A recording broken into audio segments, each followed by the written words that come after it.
Hi, if you for whatever reason can't or don't want to connect to a network during your installation of Windows 11, here is how you get around that. And as a bonus, you also get to create a local account for the computer in question instead of having to sign in with a Microsoft one.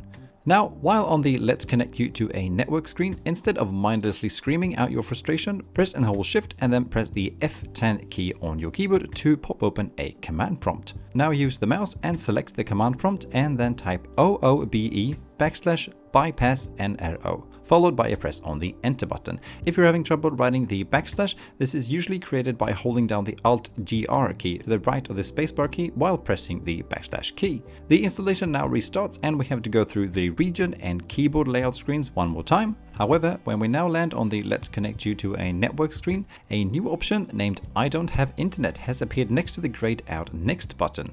We click this and then select Continue with limited setup, and just like that we are then free to create our very own local account for the computer. And as another little extra bonus, since the computer is now not connected to the internet, Microsoft also won't bombard us with 1,000 different services they want us to sign up for during the installation.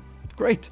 And that is about that. Thank you for watching. Please share any thoughts or questions down in the comments below and I'll do my best to answer them. Have a nice day. Bye!